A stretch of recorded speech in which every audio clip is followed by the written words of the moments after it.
गोपीनगर नाम का गांव बहुत अमीर है। यहाँ के लोग सिर्फ अपने काम से मतलब रखते हैं। ऐसे ही लोगों को खुदगर्ज कहा जाता है। यहाँ एक पीपल का पेड़ है जो बहुत ही घना है, जिसके नीचे चबूतरा बना हुआ है। सब लोग हंसी खुशी रहते थे। लेकिन एक रोज एक भिखारिन बुढ़िया दूसरे गांव से भीख मांगते गोपीनगर गांव पहुंच जाती है। वो मोहन के दरवाजे पर जाती है और भीख मांगती है। बेटा, कुछ खाना दे दो, भूख लगी है। ऊपर वाला आपको और दौलत देगा। सुबह सुबह भीख कौन मांगता है? काम पर जाने के समय। जाओ आगे, मैं अभी काम पर जा रहा हूँ। बाहर की आवाज सुनकर अंदर से कमला बाहर आई। रुको, मैं इनके लिए कुछ खाना लाई हूँ। ऊपर वाला तुम्हें बरकत दे। बुढ़िया चली जाती है। क्या जरूरत थी खाना देने की? पैसे की बर्बादी करती हो। सब लोग हमसे अमीर हो रहे हैं और तुम पैसे उड़ा दो। तुम फिजूल की फिक्र कर रहे हो। खाना खराब हो चुका था इसलिए दे दिया। बुढ़िया खाना लेकर पीपल के पेड़ के नीचे चली जाती है। खाना को खोलती है तो उससे बदबू आ रही है। गौर से देखा तो उसमें कीड़े पड़ चुके थे। गरीब बुढ़िया ने खाना फेंक दिया और दूसरे घरों में खाना मांगने चली गई। और वो शीला नाम की खातून से बोली, ऊपर वाला बरकत देगा तुम्हें। मुझे कुछ खाना दो और गंदा खाना मत देना। मैं पहले से ही बीमार हूँ और बीमार हो जाऊंगी।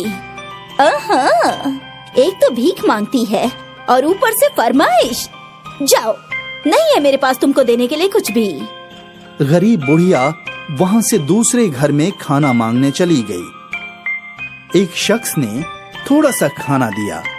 बेटा, थोड़ा सा खाना और दे दो, इसमें तो पेट भी नहीं भरेगा। देखो, मैं इससे ज्यादा नहीं दे सकता। महंगाई का जमाना है, पेट्रोल कितना कीमती हो गया है, खबर है? गरीब बुढ़िया को गांव के लोगों से इतनी कम भीख मिलती है कि उससे उसका पेट नहीं भरता। कुछ रोज में वो और ज्यादा कमजोर हो गई। बहुत ज्यादा गर्मी होने की वजह से एक रोज बुढ़िया को बहुत जोरों से प्यास लगती है।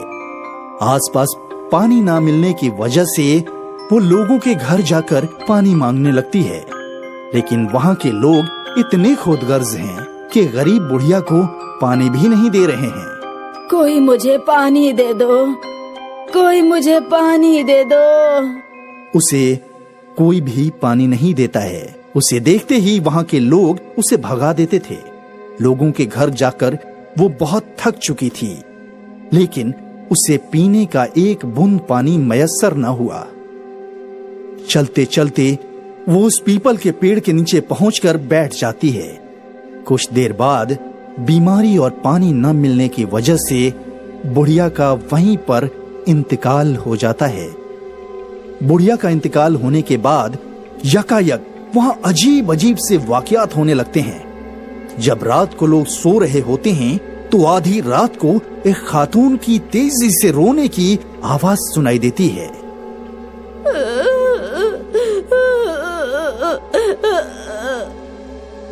ये आवाज इतनी तेज होती है कि पूरे गांव को सुनाई देती है।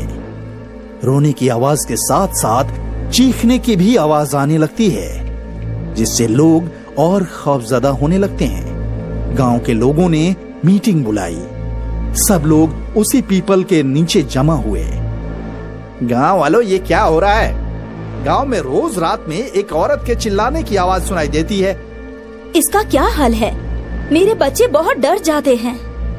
इसका हल है, सब अपने अपने घर में मगरिब के वक्त हनुमान चालीसा बजाओ। इसके बाद आवाज आनी बंद हो गई। लेकिन एक रोज मोहन उस पीपल के पेड़ के नीचे से जा रहा था कि उसकी कार खराब हो गई। पीपल के पेड़ के नीचे से जो गुजरता था उसकी तबीयत खराब हो जाती थी और उसे तेज बुखार हो जाता था। कभी हंसने की आवाज तो कभी रोने की आवाज तो कभी किसी के बात करने की आवाज आती है। ये सारी बातें लोगों के अंदर के खौफ को और ज्यादा बढ़ाती जा रही थी। एक रोज यकायक गांव में पीपल के पास वाले घर में रहने वाला एक शख्स जो कुछ दिनों से लापता था, सुबह सुबह उस शख्स की लाश पीपल के पेड़ के नीचे पड़ी हुई मिलती है। इस बात ने गांव वालों को और ज्यादा खौफजदा कर दिया था। कोई भी मगरिब के बाद घर से बाहर नहीं निकलेगा। गांव के सब लोग अपने घर का दरवाजा बंद रखते हैं ताकि कोई गायब ना हो जाए। और उस पीपल के नीचे तो गलती से भी ना जाना, चुड़ैल रहती है उस पर, कुछ भी हो सकता है। नहीं नहीं, हम लोग कहीं नहीं जाएंगे। बच्चे चादर ओढ़कर सो जाते हैं। पूरे गांव के लोग बेहद खौफजदा हैं। कोई भी घर के बाहर नहीं निकलता। पूरे गांव में मातम फैला हुआ है। मोहन और गांव के कुछ लोग एक साधु बाबा के पास जाते हैं और उस साधु से पूछते हैं, हम लोग एक बुढ़िया को भीख नहीं देने की वजह से परेशान हैं। वो भूख और बीमारी से मर गई थी। ये सब जो कुछ भी हो रहा है उसमें तुम गांव वालों की ही गलती है। तुमने एक बीमार गरीब बुढ़िया को अपने लालच और बेरहमी की वजह से मार डाला। तुम लोग उसे 2-4 रोटी भी नहीं दे सके, जिसकी वजह से उस गरीब बुढ़िया की जान चली गई और अब वो अपना इंतकाम ले रही है। गांव वाले डर जाते हैं और साधु बाबा से पूछते हैं, क्या इसका कोई इलाज नहीं है बाबा जी? हवन, पूजा का इंतजाम करना होगा, तब शायद कुछ हो सकता है। हम सब तैयार हैं। हाँ, हम सब तैयार हैं। हवन पूजा शुरू हुआ। साधु के दुआ पढ़ने से चुड़ैल हाजिर हुई। ए साधु, तुम क्यों इस मामले में पड़ रहे हो? तुम अपने रास्ते चले जाओ, वरना तुम्हें भी मौत मिलेगी।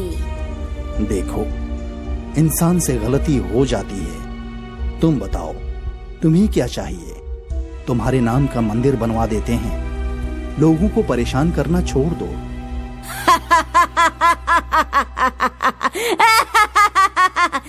जिंदा थी तो कुत्ते से भी ज्यादा बदतर सलूक किया। अब देवी देवताओं की बराबरी दे रहे हो। मैं उस लायक नहीं हूँ। मैं चुड़ैल हूँ, चुड़ैल। कोई तो हल होगा जिससे कि तुम गांव वालों को बख्श दो। एक हल है, इन सब पापियों को गांव छोड़ना पड़ेगा, वरना मरेंगे। साधु, तू भी चला जा, क्योंकि गुनाहगार के साथ बेगुनाह भी मारे जाते हैं। इस गांव को मेरी बद्दुआ है कि जो भी इस गांव में रहेगा वो तिल तिल मरेगा, जैसे मैं मरी थी। चुड़ैल गायब हो गई। साधु गांव वालों से बोलता है, इसका कोई हल नहीं है। जब तक वो अपना इंतकाम नहीं ले लेती, वो पुरसुकून नहीं होगी। धीरे धीरे लोग बीमार होने लगते हैं। बीमारी बढ़ती जा रही थी, जिसकी वजह से गोपीनगर वालों को मजबूरन गांव छोड़कर दूसरी जगह जाना पड़ा। लोगों की एक गलती की वजह से अपना घर, अपनी जमीन जायदाद सब छोड़कर जाना पड़ा। ये गांव अब वीरान पड़ा है। यहां ना तो कोई आता है और ना ही कोई रहता है। इसीलिए कभी भी गुरूर और बेरहमी से हमें किसी से बदसलूकी नहीं करनी चाहिए।